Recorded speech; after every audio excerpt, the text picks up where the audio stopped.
Well, returning now to our Spot the Scam special coverage and what you need to know to stay safe in a digital world. Earlier in the newscast, we heard from an Ottawa woman who clicked on a fraudulent e-transfer link and was scammed out of hundreds of dollars. And while she is sharing her story, the majority of fraud and cybercrime incidents in Canada are never reported.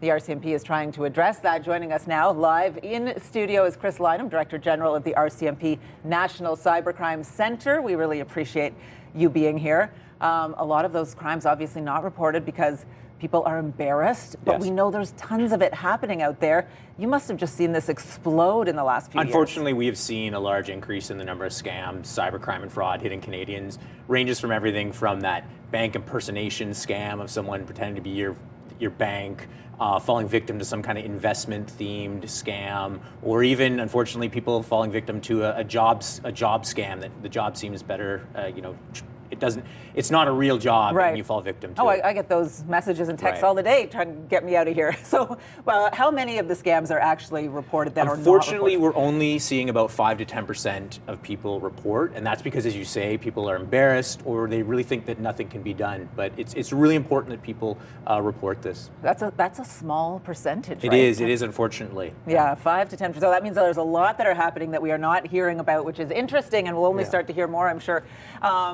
as we go on, because they're getting smarter and smarter and more sophisticated out there, right? So if it does happen to you, because it's happened in some way to almost all of us, but certainly can, what do you do? What you do is first you stay calm. You want to sort of gather your thoughts, gather information about what happened to you.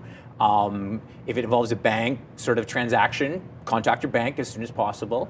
As well, there's things like you can do going to the Canadian Fraud Centre website to learn more detailed things about that. And it's really, really important to call police and report to the Canadian Fraud Centre. Yeah, to let them know right away, right? Right away. If anything's going to be done, it's going to be done quickly. And also maybe to talk to a trusted family friend. That embarrassment tends to kick in right away, and maybe you don't talk to someone who might say, you've got to deal with this, and they might have some good advice if it's someone in your circle that you really know you can trust. Absolutely. Most people, they have some feeling that something is not right, and if they trust their gut and maybe call a friend or a family member to say, hey, I got this text out of the blue or this email, it doesn't seem right, can you take a look at it?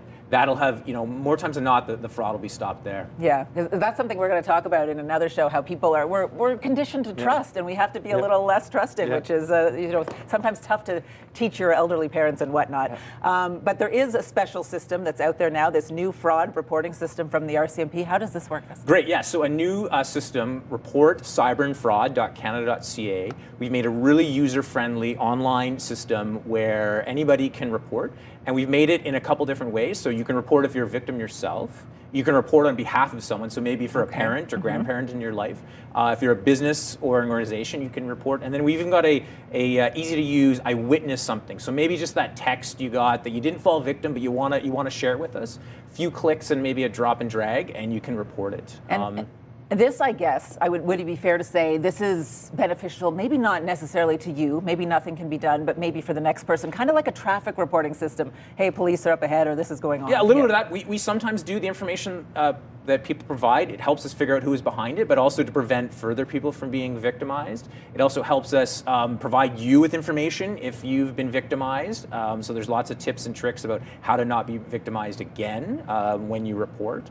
We're already seeing, we only had it live for a little over 3 weeks now, and we've already seen a double of the number of online reports we've seen. So far it's working. Okay, so online is the way to go to report them. Just 3 weeks old, so this is good information. You need to know this. Chris, thank you very much. Thank you very much. Appreciate your time. Chris Lynam, Director General of the National Cybercrime Coordination Centre with the RCMP and Canadian Anti-Fraud Centre.